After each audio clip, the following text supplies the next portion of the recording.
Hey everyone, welcome. This is the Breaking Free Show, and my name is Marilyn Shannon, and I'm so happy you're here to join us today for a very interesting show, if I have to say so myself. I know they're all interesting, and but this one is really interesting, and I know I say that every week, but it really is. So before we get on with our show, and before I introduce my guest, I want to say hi to Amnon.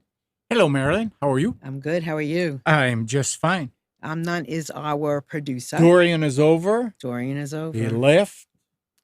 He tried He to or beat she, us. I He mean, yeah, couldn't. couldn't. Well, some people got really Some people got, slammed. yeah, A lot of yeah, people got but really slammed. yeah, So, but I'm glad but we're it's good. gone. We're good. We're good here. So you're doing good otherwise. Everything is good, good, Doing good, fine. good. No Good. complaints. Good. All right, my friends. If you want to call in anytime you want, 919-518-9773, or you can join us in our chat and you can put your name, whatever you like, nickname underneath the video and ask questions, comment, and enjoy the show with us there. And you can also come in on Skype, and that would be Skype voice, not video. So don't worry. You can come in at computers 2K voice and join us that way as well. If you have a question, if you have a comment, if you've had an experience that you want to share, this is a great time to do it. So, what are we talking about today? We're talking about ghost hunting. Do you know what that is? Because I didn't have a clue. Anyway, this is going to be really exciting. So, I want to introduce my guest to you today, Patrick Henry Orozco, and here is his book about ghost hunting. So, we're going to have him on. How you doing? Doing good. How are you, Marilyn? I'm good. Thanks for joining us today. I'm happy to be here. So tell us who you are and what is a ghost hunter? Um, First, the Ghost Hunter. Uh, on television, on cable TV, there's quite a bit of shows now that follow ghost hunting teams. These are people who go to allegedly haunted locations really around the globe, around the world. Mm. And they try to document their experiences, try to document the phenomenon of ghosts. There's all kinds of phenomenon that can be recorded, documented on video recorders, audio recorders, and just having personal experiences. Mm. And I had my first paranormal experience when I was 5 years old, where I had a classic experience after my grandfather died. Uh, and I've been interested in the subject ever since. But with the advent of the new ghost hunting shows that started about 2012, more or less, 20, or maybe no, actually sooner than that. They started about 2003, more or less. And I just one day just came upon one of these shows on cable TV. I had no idea that people were actually going out to do this and documenting it on television shows. And that's how I got reinterested in the paranormal. And what was your experience? My first experience when I was 5 years old is about a few hours after my grandfather had died. And me and my cousin George were sitting in my parents' carport looking out at the gate to the street. And that gate to my house opened on its own and then closed on its own. And my grandfather died tragically. It was a horrible accident. And to me, that was him. That was him kind of coming to let us know that he was still around and that he was okay. So there's a lot of questions, of course, that I've got for you, and I know there's experiences you want to share. But Yeah. I was curious, what made you feel like that was him? Was it something he always used to do, or why did you feel that that was him? Yes, that was something that he always did when he came Um, home from work, and he worked for Union Pacific. And after work, he'd come to see his daughter, my mom, and come to see us kids. He would bring this little ice cream cups with the little wooden spoons, or he'd have change for us. And sometimes we'd wait for him outside at my grandmother's house, which was right next door. And we'd wait for him on the porch till he got home from work because we always knew he was going to have some treat for us. So I um, can't imagine who else it could have been. I got it. You know, it's Huh? interesting when you said that because I had an experience right after my father died. And I Yeah, remember lying down on my bed and my door to my bedroom, I felt was opened. And there yeah, was something about the door that I yeah. all of a sudden looked up and it closed. And I remember when I was growing up, my dad, would get up very, very early in the morning before anybody else was up, and he would go to each of our doors and close them. So when he would go downstairs and make breakfast and do all those things, he wouldn't disturb us. Yeah. And I just knew there was just that same, it was it wasn't, it just was that same feeling of out of the blue, when my dad used to close the door, it felt just like him closing the door so I could rest. That sounds like a classic paranormal haunting experience. Yeah. Wow. So tell us, so you had this experience with your grandfather, and then you come back into this world. What is so you like, and you do this alone. So you go into different environments, and we're going to get into that too. My question to you is, what is it that you're learning, or what is important about what you're learning that makes you want to do this? I think the biggest question that I think almost everybody has, well, maybe there's two. Everybody who does this, like me, has had a defining paranormal or haunting type experience, and it's something that drives them to find an answer, to try to, because these experiences are sometimes they're so subtle, and sometimes they happen so quickly. You're not really sure what exactly happened. So it's that drive to find that answer. And I think I'm pretty much like everybody else. I want to know what happens after, this life is over. Is there an afterlife? Do we keep going somehow?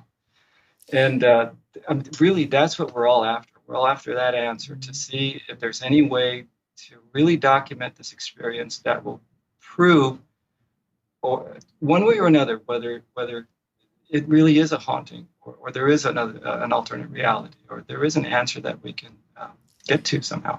So explain to me haunting, because first of all, because haunting sounds like awful, like you're being haunted. So is that just, how we've looked at it, and it's not like that, or is that how it is? That's exactly right. It is how we've looked at it for hundreds, if not thousands of years. We've come to accept this definition of what a haunting is based on information that I think happened hundreds, thousands of years before. And it's not at all awful. You'll see it a lot on cable television, that they want to portray this as a frightening experience. And for me, I had one experience that was a little bit intimidating, that I didn't anticipate to be as intense as it was. But for the most part, and this is from speaking to a lot of people who have had these types of experiences, it's not that awful, frightening thing that most people might either anticipate, or maybe they've read about it, or they've seen a lot of horror movies, or read a lot of ghost stories. And it's not quite like that. It can be very, very subtle. It can be very benevolent. I've yet to have a negative experience, except, like I said, one that was just a little unusual. It was pretty intense, pretty loud, and I had not anticipated it to be that intense. Could you describe it to us a little bit? Yes, this was at an old hospital here in Texas, which is about 200 miles from where I am now, and I'm in San Antonio. This is in Yoakum, the old Yoakum Community Hospital. And I had been there since 7 o'clock that evening. I was there alone. I was the only one there. And what I do when I go to a location like this, I'll set up cameras, I'll set up my audio recorders. And I just started rolling my camera on the second floor upstairs near the ICU. And I heard a very loud rustling sound coming from the ICU. And then I heard very, very loud, unexpected sounds, like a big piece of glass being thrown on the floor, crashing. So it sounded like somebody had a metal pipe was banging another piece of metal with it. The sounds were so loud, they were percussive. I could feel them in my chest. So, you don't anticipate it to be that intense and that loud, because when you're at a haunted location like this, you're going to hear things. Sometimes they're natural things. They're things that just happen in that location, the building settling, temperature variations, stuff like that. But this was intentional. This was Mm. I became frightened because I thought there was somebody else in there, another live person. And that really is what's the most frightening thing that could happen at these locations, that you run into another person who shouldn't be there. Because that's usually not going to end well. There's some reason they shouldn't be there. But Mhm. I made my way to the ICU. The ICU is completely sealed off. There's no other way in or out except where I was, and there was nobody in there.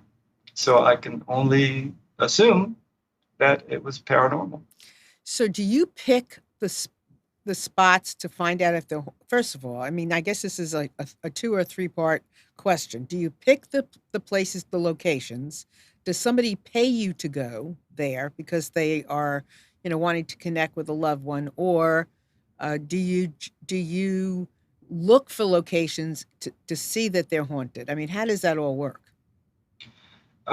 Mostly, we look for locations that are haunted, and it has become such a popular thing now. Is that a lot of locations that wouldn't have been accessible are now suddenly very accessible. They're all across the country. They're in Australia, all across the world, and these are places that for whatever reason have gained a reputation for being haunted. Some of them are pretty infamous. Some of them are people have heard of.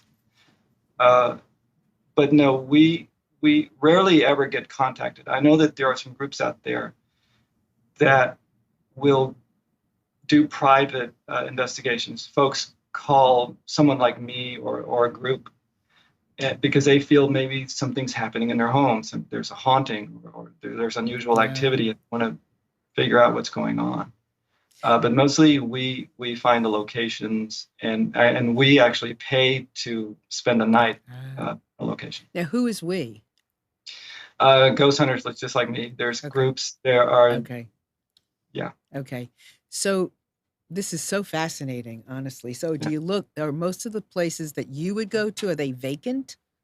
yes. They're Well, vacant places that you could almost assume there's like the energy of something there. yeah, especially if it's an old hospital, an old Okay. abandoned hospital. You know that obviously traumatic things happened there. People passed away. People were born. Very emotionally charged things happened there. Old prisons. Uh, um, but there are some locations that are working. Some are working museums. Some are working bed and breakfasts, like the Lizzie Borden House. Mhm. It's available as a B&B and as a haunted location that you can investigate. Uh, Uh, yeah. so when you're setting up and you're in these locations, what are you listening for? Are you listening for something specific like sound? Are you listening for information? What do you gather? The one of the first things that I do, and most people do when they go to a location, is just get a base feel for the location, just to get an idea what it sounds like to be there, what it feels like, how big the location is. I always like to walk through the location. Usually, there's somebody there who will either give you a tour or is the site manager or location manager, and Okay. they'll fill you in on valuable information. And so have you seen like, a vision of a ghost? I have seen, yes, mostly uh, we see, and because this is such a common thing, we see shadow people quite a bit. And a shadow person, Uh, it's exactly what it sounds like. It's the form of a human being, but a shadow, and it's not a shadow that is cast on a wall or anything. It's a shadow that kind of just exists freely in space. and you talk to do you talk to the ghosts? We do. Okay. I do. Most of us do. That's why we have audio recorders. We ask questions. What's your name? Why are you here? That sort of thing. I like to ask if you cannot communicate with me, uh, or you can only communicate by touching me. Go ahead and touch me at any time. Um, but yeah, I'm not a. occasionally you'll hear a disembodied voice, and that's where you actually hear the voice of a human being or of a person while you're there live. Most of the time, the voices are recorded, and it's an after the fact. Where when I'm listening to my audio recordings from the location, I'll hear what's known as an EVP, an electronic voice phenomenon. Fascinating. I mean, it really is truly fascinating. So, Yeah. what have you learned about the afterlife, about ghosts, about haunted? What have you learned? Not enough. Uh, and that's true. It's It's hard to never say. enough, is it? It's never no, it No, it's never never is. enough. It just takes you to another question. Well, I wish they would. They don't always answer the questions. And sometimes if you do have a voice, if you've recorded a voice, sometimes it's not even in contact. It's not like what most people would think, that they're saying something like "get out" or "I'm dead," or it's nothing. It's hard. It's rarely ever anything that exotic or that spooky sounding. Hmm. A lot of the voices that I've recorded just sound like bits and pieces of conversations. Um, so unfortunately, I haven't learned a whole lot, except that there is something there, that this phenomenon really does happen. And I think a lot of people will become very skeptical because, I think they assume that we're trying to scare them. And that's not at all what we're trying to do. We're trying to get to the bottom of this. We're trying to get an answer to why this phenomenon happens. Hmm. And do you have any answers? The only thing that I can come up with for now, and I have a long way to go before I come up with a solid answer, I think, is that it's some sort of alternate reality. Maybe some part of our consciousness does survive the physical death of our bodies, and it moves on to some other kind of existence, and it's kind of an in-between thing. It's in between our reality and that reality. Mhm. And every now and then, we're just in the right place at the right time to record a voice or see something, see a shadow person. Or some people have very compelling video evidence of apparitions, of shadow people. Uh, they're difficult to get on video. Oh, I bet. You know, It must happen like really quick, or it's a feeling. I mean, how do you capture a feeling? it is. It can be very subtle. It can happen unexpectedly. It can happen when you don't have your camera with me. Hmm. A really great example of that was when I was on the USS North Carolina, and I was in the wardroom, the main room on the ship, and I was already down below deck. I was several decks below. I had all my cameras down below. I had just come up to take a little break and get some fresh batteries, and I kind of got a feeling that somebody was coming into the wardroom, and I just assumed it was the location manager. This was about 3 in the morning, and when I turned to look, I saw the bottom half of two legs, very well creased khaki pants, very shiny black shoes, just take about two and a half steps, and then it disappeared. So it does happen just suddenly. There's never ever a warning. It can happen so fast, and sometimes like I said, it can be very subtle. Mhm. Well, let me ask you this. So some of my questions might be silly. Um, so I take it you've gone back to some, locations that you've been to before. Have you developed a relationship with a ghost? Not me personally, no. I don't think I have, and I have returned to a couple of locations here in Texas because they're easy to get to. Mhm. And I was hoping that would have happened, especially the very loud experience I had at Yoakum Community Hospital. I was hoping to maybe reconnect with this, whatever it was, Mhm. but unfortunately, it did not happen. So there are ghost hunters that have built a relationship with a ghost, With several, with uh, several. yeah, some have. There allegedly here in Texas, another abandoned hospital is Yorktown Hospital in Yorktown, Texas, and some ghost hunters who have been there, some paranormal investigators have been there, have claimed that on their recorders, on their audio devices, they can hear the allegedly hear voices recognizing them by name and calling them by name. Hmm. And What does it take for a ghost? I mean, why would it happen with somebody and not you? Do you have any idea?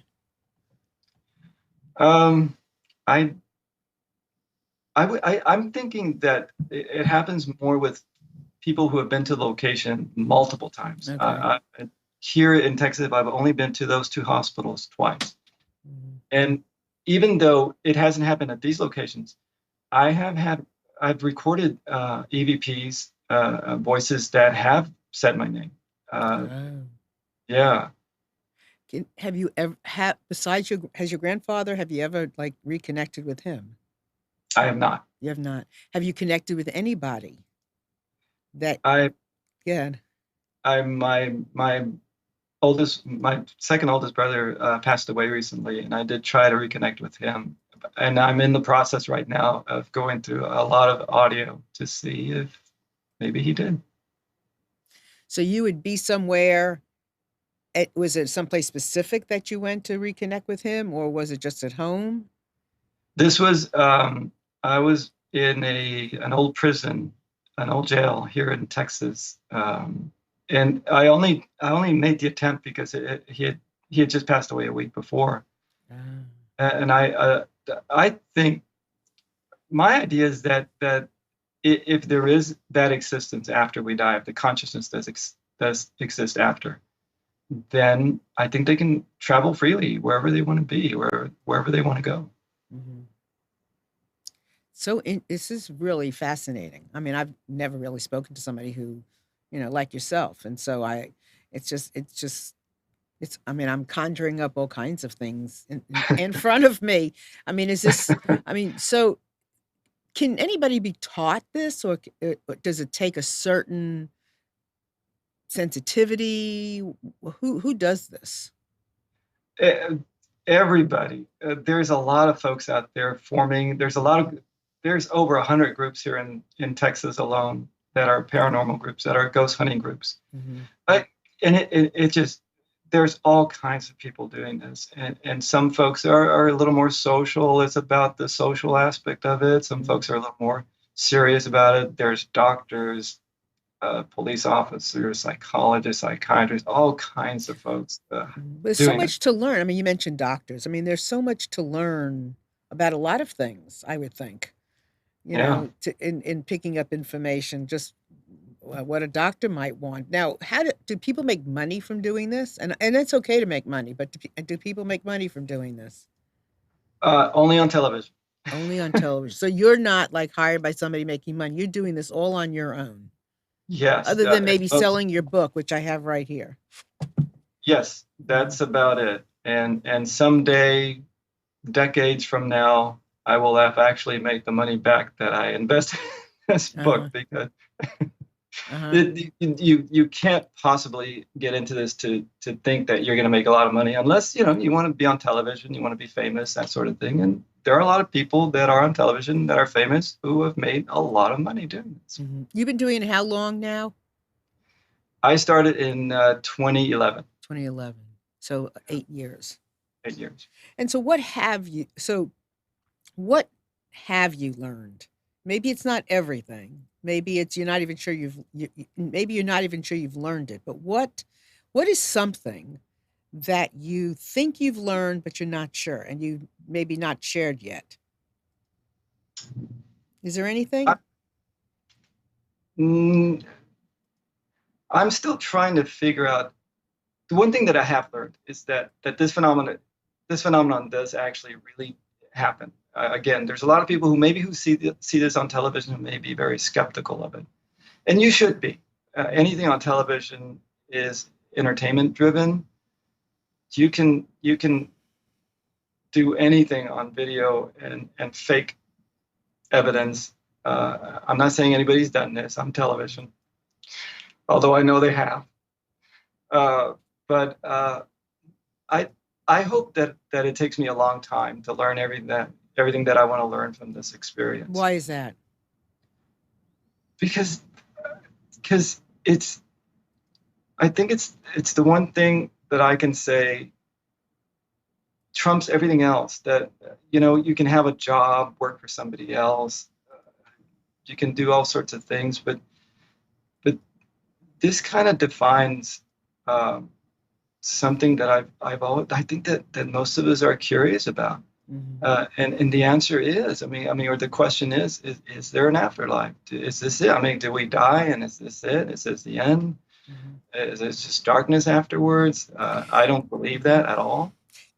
Do you think, there's a lot, this is, maybe a personal thing, but do you think that because you continue to be curious and not where it's not totally defined for you, that keeps you honest?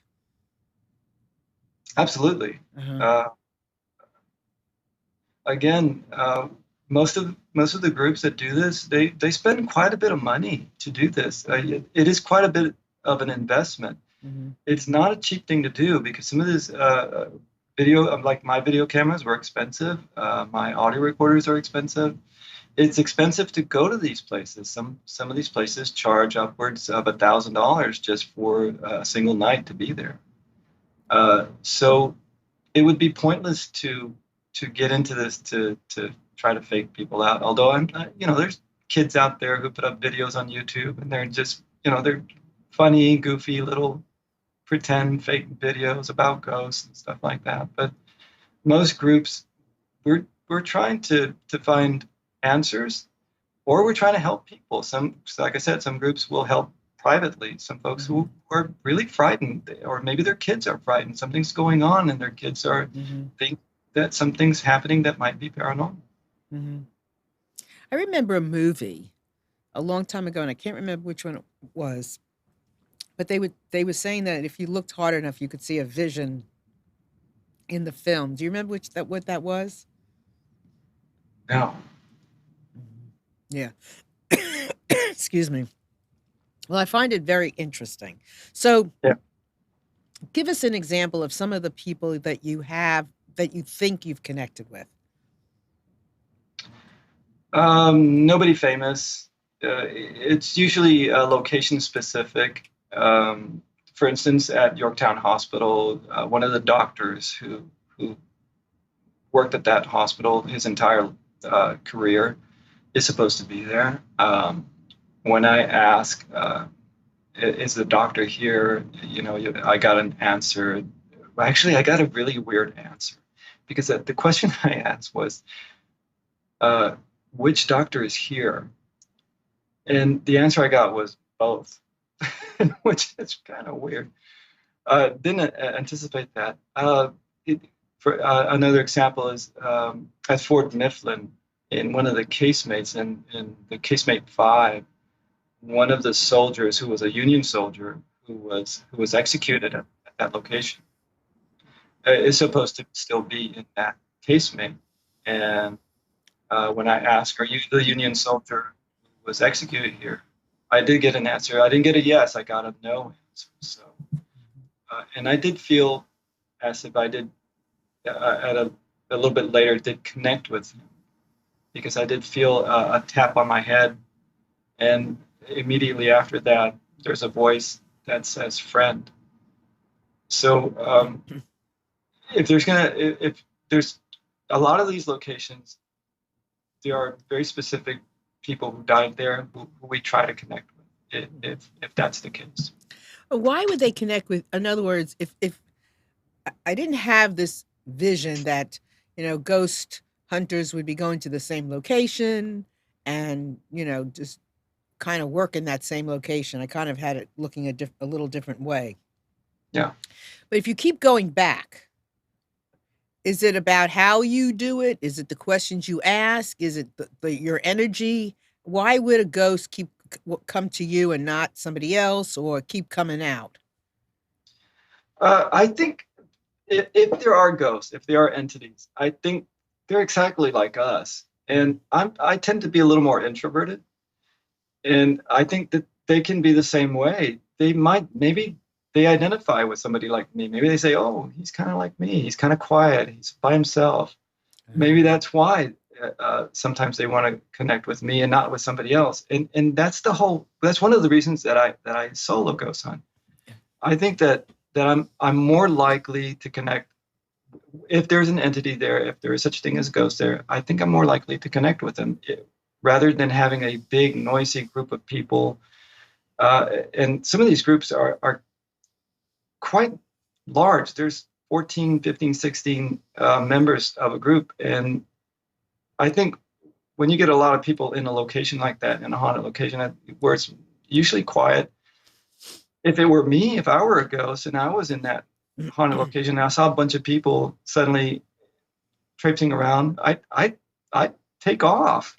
Yeah, I can see that. Yeah, If I was a ghost, I wouldn't want all of that.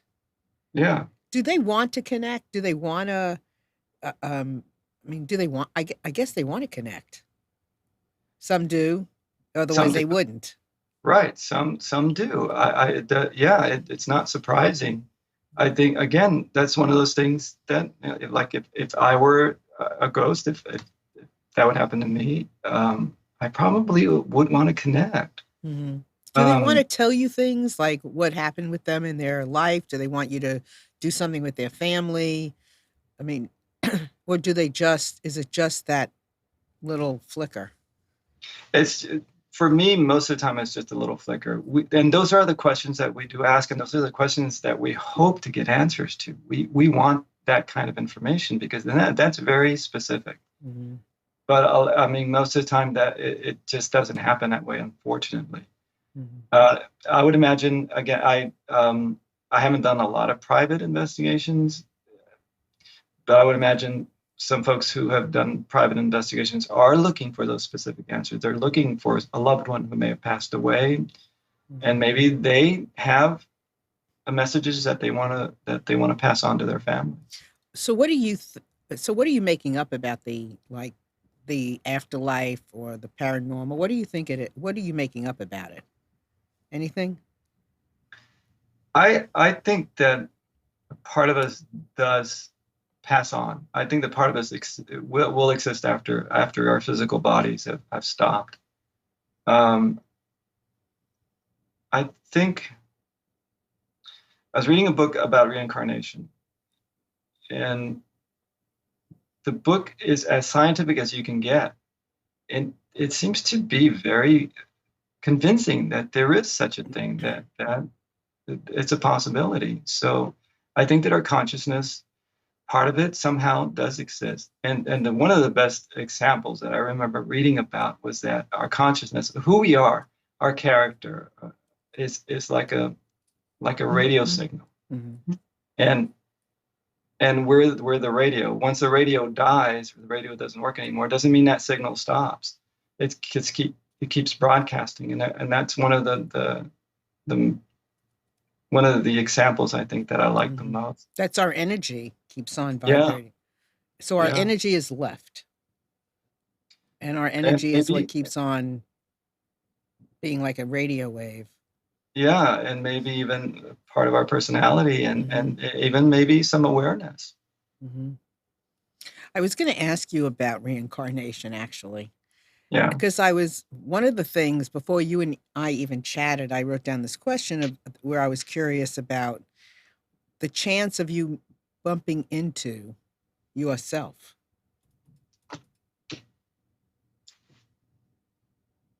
I And did. Yeah, that's interesting that you bring that up because at Bobby Mackey's Music World in Kentucky, I did record a voice twice that sounds exactly like my voice. oh, It wow. it was Yeah, it was really surprising. I did not anticipate to hear something like that. It was a little bit shocking. Was that a place? Did you have any memory of that place or something about that place? Not No, I had never been to Kentucky. I'd never been in that area before. So it was I don't have an explanation for it. I don't understand why. I mean, it could have been a coincidence. It could have been, or the way someone brought up the idea that maybe it was a trickster ghost. Maybe it was a negative entity mimicking me for some reason, trying to trick me. Although I didn't think it was. What was the message? It What was the trick? Just there was a similar voice or Right. Yes, it was. I Mhm, mean, everything. exactly the way I speak, the cadence of my voice sounded exactly like it. And it was a voice that said in my voice that said, "Well, I never came here before." And again, I have a friend who's a professional video editor, and we were talking about this one night, and we just very kiddingly, not very seriously, thought, well, maybe that was me in another reality. Maybe that was me in a parallel Right. universe doing the exact same thing. Going to this little nightclub in Kentucky and doing a ghost hunt. So, I know that, let's say, for instance, people who are speak to the dead and, how are they doing something kind of sort of that you're not doing, or are they doing the same thing? I think we're pretty much doing the same thing. I think I, until I started reading this book about reincarnation, I was very skeptical about the whole idea of being psychic.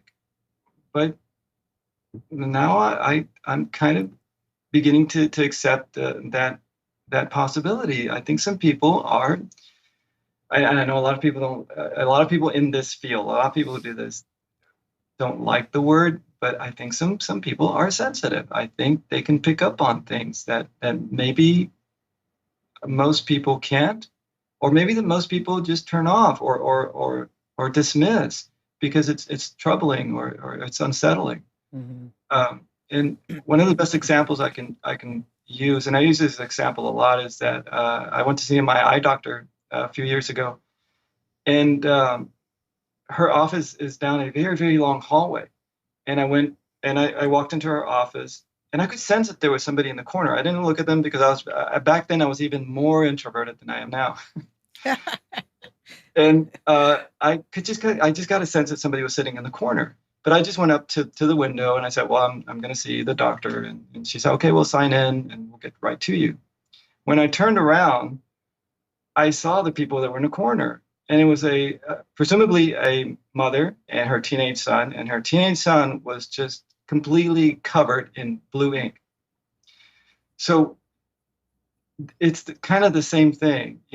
You would think most people would have just noticed that right off the bat. They would have walked in the office and said, wow, what happened there? But I didn't. I didn't look that way because I was very introverted. But I did get the sense that someone was there. And that happens. I think that's how it happens for us, some of us who do this. And I think that's kind of how it happens for psychics. And maybe they're more attuned to it. Maybe they're really maybe they can get really focused in on it. Mm-hmm. Whereas I'll just get just a kind of a vibe, a feeling. I'll just kind of, for another example is, for instance, when I went to Yorktown, the minute I stepped into the hospital, I just knew that something was going to happen there, that the place was active. And I don't think that's too far-fetched an Right. idea. I think that some people have it. Well, I think first of all, the more you do it, I would imagine, the more sensitive you become. But I would think that, Yeah. and correct me if I'm wrong, you don't just want a little brush. You want like a conversation. You want more information, don't you? Oh, yes. Right. I have a colleague at work who she's a skeptic. And one day we were about ready to close and we're just in the back talking. And she said, well, what would you do if you felt a hand go across your shoulder? And I thought that would be great. Mm-hmm. That's what we want. We want the contact. We Mm-hmm. want the talkative spirit who's gonna shed some light on this phenomenon. The worst thing that can happen when we go to one of these locations is that nothing happens. Because you're investing a lot of time, you're traveling. Most of the time, you're traveling to a location. You're investing a lot of money in that location. So, do you ever say before you go, and you know that you're going there, and spirits or whatever all around us? Do you ever like set it up ahead of time where you'll say, "Okay, I'm coming to blah blah blah. Um, I hope I see you, or I hope I see some of the doctors that are there, or I'm coming to the prison." Do you ever do it? I think about it. Yeah. When I'm here at home, I do think about it. I'll say, well, I hope you all are going to join me. I'll be there in a couple of nights. Mm-hmm. Yeah, I do. Yeah. And do you feel like, I mean, have you ever gone, I mean, I'm sure you've gone and not connected at all, right? You've gone to Yes. to some location and not connected at all. Yes. Yeah. In fact, I was there. I was in the Midwest in 2018, I think, 2017, and I was in the Villisca Axe Murder House, very small little house in Iowa. And it was really, really quiet. I didn't think anything was happening. I'd never felt anything that I'd connected with anything or anyone there. So yeah, it's a very 50-50 hit and miss kind of Mhm. thing. Uh, So I guess one of my next questions is, and I want to ask, I saw in the book where you have kind of like a list of things that could be what's Yeah. right. Are we assuming then that all ghosts have lived at one time or another? And is there a possibility, or do you know that there are ghosts that have never lived would like to have lived? Um, Or do I you know have that to have lived to have been a ghost? no. Okay. Um, I'm not. I haven't had this experience. I haven't had some folks really when they've had very intense experiences and they think that they're connecting or that there's something very very negative there, that there's a demon there, that's something that is not of this earth, that has never existed in this plane. Again, I've never had that experience. I've never had anything negative happen to me. But I've seen some experiences, heard, read of some pretty intense things that have happened. So I think it's very possible. I even think that, for instance, I think the shadow people are interdimensional beings. My personal feeling is that they're from way, way in the future. That they've been here for a very, very long time, much longer than we have. What do you mean they're from the future? Uh, Probably, They haven't been or born yet? no. I Oh. think that they have probably been here a lot longer than we have the ability to travel interdimensionally because they move very, very quickly. Unfortunately, I've never been able to get them on camera. I do have, again, I've seen very compelling video of shadow people activity. I've only had personal experiences. I've only seen them with my own eyes.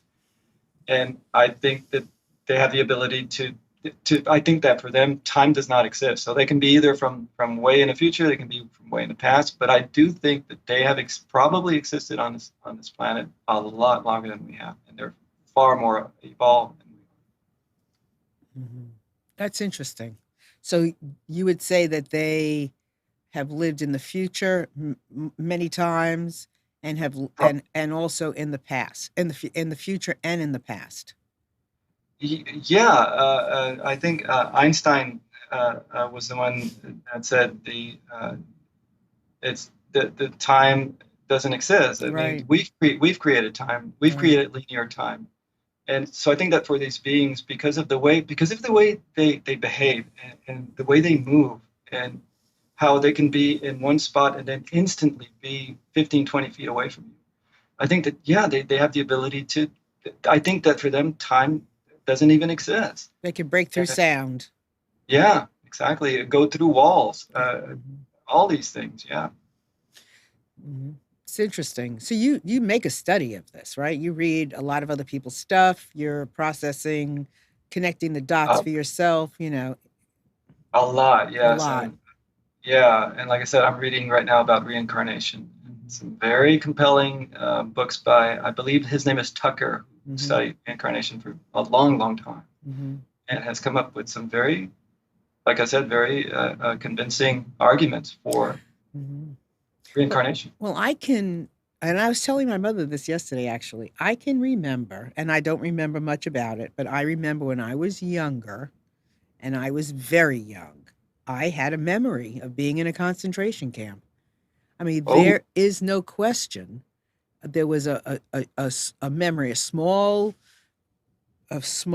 something that I remembered from and I was little, so it couldn't have been like it couldn't have been nothing because there's no yeah. way I would have had that kind of knowledge if it was nothing. I couldn't have made it up. I didn't see a movie. I was little, Yeah. little.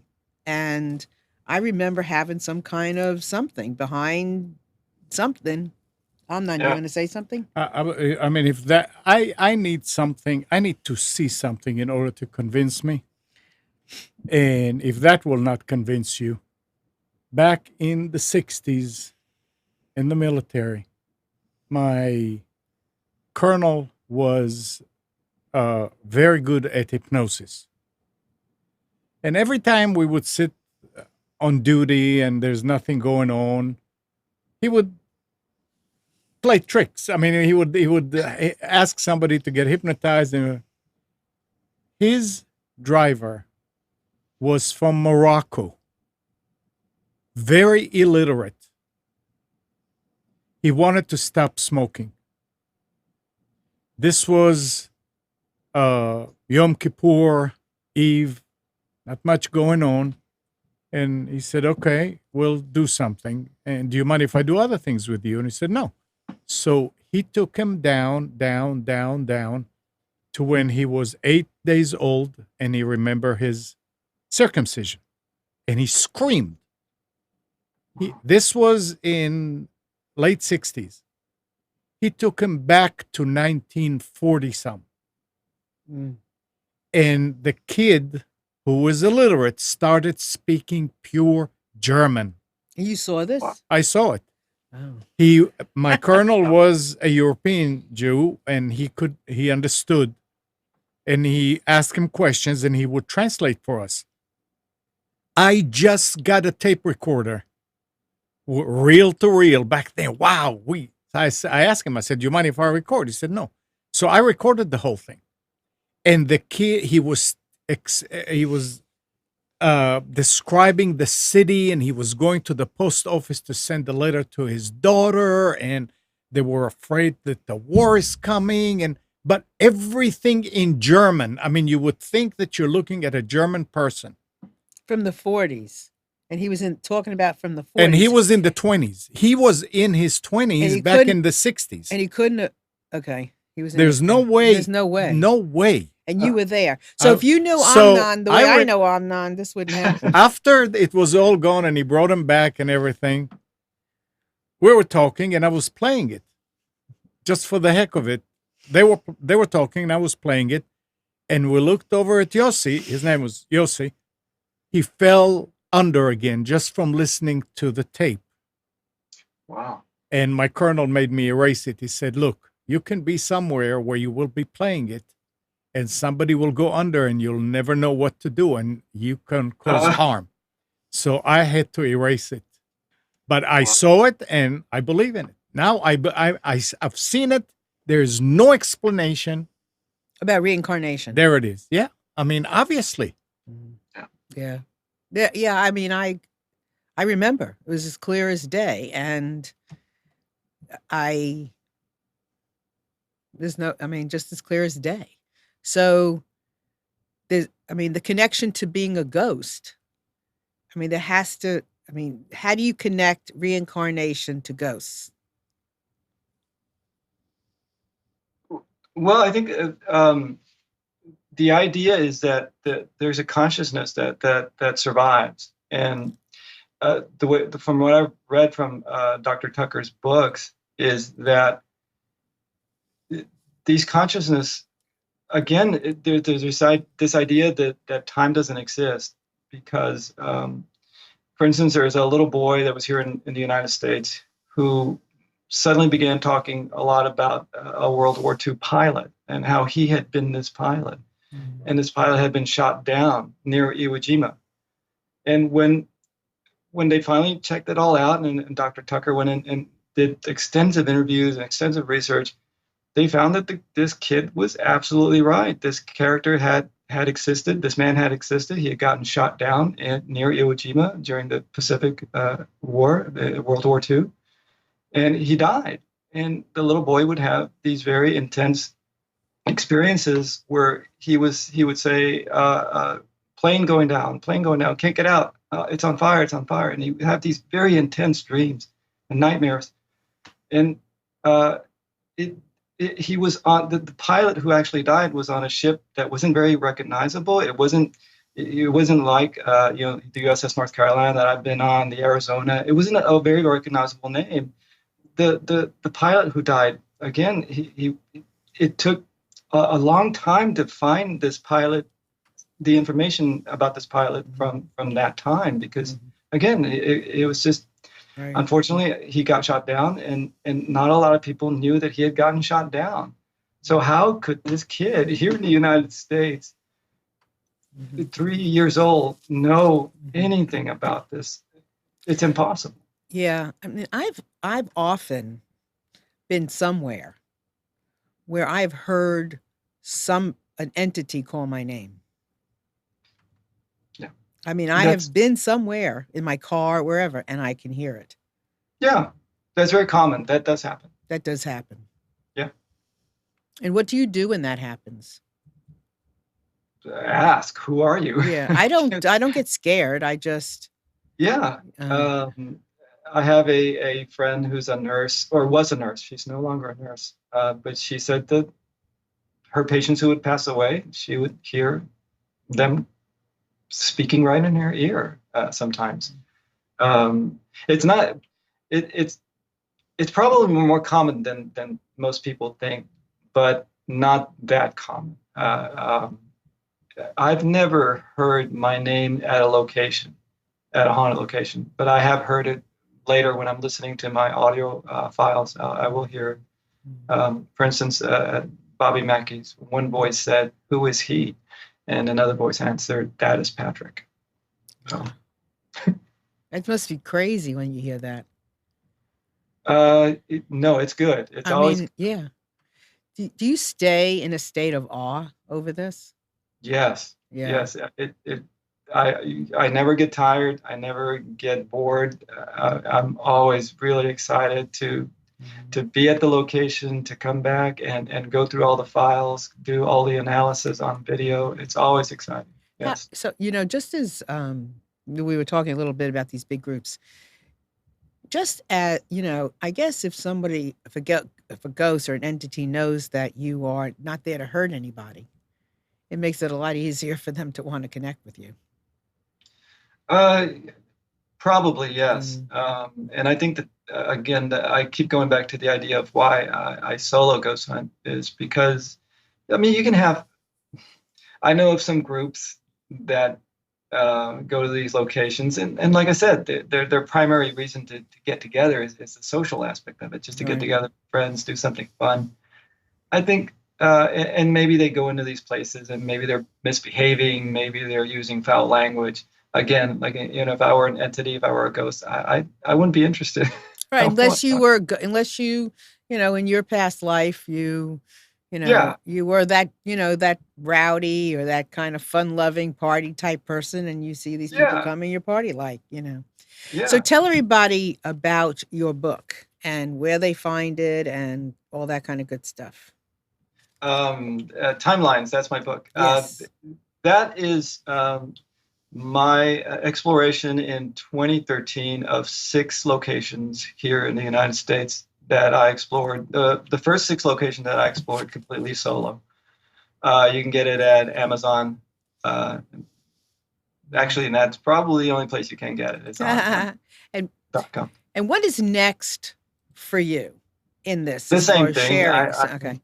Right now, I am in the middle of doing the analysis, going through the analysis, going through my audio recordings and video recordings of the a prison here in Lavaca County in Hallettsville, Texas. It's an old jail built back in the late 1800s, I believe, and it's allegedly haunted. And I spent the night there, a whole night solo, and it continues. I have many more locations that I've explored since the book that I'm now working on, that I'm producing another video series. The book has access to my website, which is timelinesshow.com or sologhosthunter.com, where you can watch the videos. The book was intended to be a compendium sort of to the videos, or the book can be a compendium for the videos, or the videos can be a compendium for the book, because the book is the written version of my experiences, and the videos are actual videos I put together of my explorations. And what would you like to happen from people watching your videos or reading your book? If they're skeptics, if they're skeptical, hopefully to open their mind a little bit about the possibilities, and not to dismiss anything that maybe might frighten them, or they may think that we're doing this to frighten them, because that's not at all what we're trying to do. We're just trying to find out what's going on, why some people think places are haunted, what makes them believe that. Mm-hmm. So anyway, I think it's very cool, and I would, love to hear more of your escapades and more of the things that you discover along the way. So, maybe at some point you'll be able to come back and share more with us and more of your learning. I think that would be really cool to hear. And I think the more people that open up to it, the freer the ghosts will be. You I know, think you so. know, Yeah. and Yeah. and we'll hear more. So, okay, hold on one second. You have my thing? All right. So my books are all on Amazon. In Just One Afternoon, Listening to Hearts of Men, Twins, Millennials, and soon Opioid Addiction. And then I have the Opioid Addiction is almost finished. And then I'll be adding a fifth, which will be In Just One Afternoon, Listening to the Hearts of Black Fathers. And just got the cover for that, and it's really beautiful. So I'm going to be adding that to the family up here soon. They're all available on Amazon. So, any final word, thought, something tantalizing, any final anything? Yes. Then there will be another book, of course, and the videos, my new adventures, which happened after this period, after 2015 till now, 2019, will be another video series. It will most likely be on vidi.space.com. You can also go to vidi.space.com, and they also have the timeline series, my video series. Okay. And there's going to be some pretty compelling stuff on the new series. I mean, things that you've been okay, really quick. Just tell us, because I know I asked you this before. The things that the sound, it could be the creaking in the floor. What else? Tell us real quick. Shadow people, Yeah. voices that you only hear on an audio recording after the fact, which is electronic voice phenomenon. There's plenty of those coming. I had a physical encounter at an old West hotel here in Texas. That is pretty unbelievable. It was unbelievable when it happened to me at that place. So yeah, all of that, and probably a little bit more. Who knows? Because Right. there's so much that I have not looked at. There's so much video footage. There's Okay. hours and hours and hours, probably over 100 hours of video and audio that I've So not looked it could be flashing light, creaking in the floor, maybe a puff of like a wind, a smell. All of those things can constitute the possibility of presence, right? the possibility. The Yes. possibility. Let's keep that Yeah. clear. Possibility of Yes. presence. Yeah. Okay, really very cool. So I want to thank you very much for being here with us today and enlightening me and enlightening our audience to something that could be really kind of common in a way, Yeah. but extraordinary all as well. Amnon, you have anything to add? Okay, everyone. Thank you very much for being here. We're going to be here next week.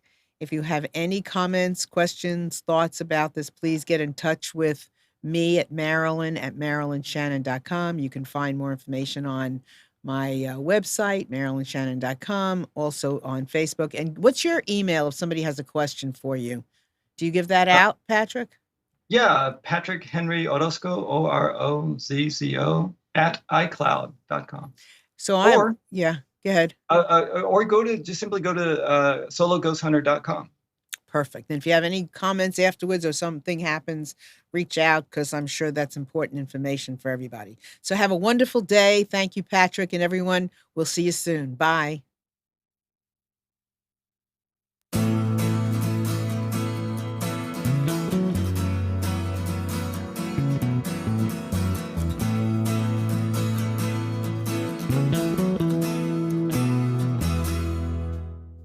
You are tuned to the Nissan Communications Network.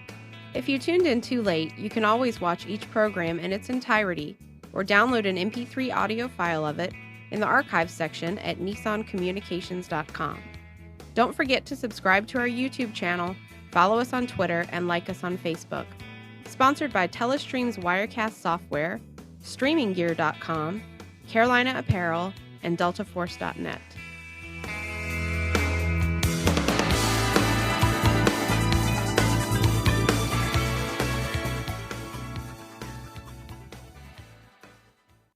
Patrick, Yeah. thank you. Oh,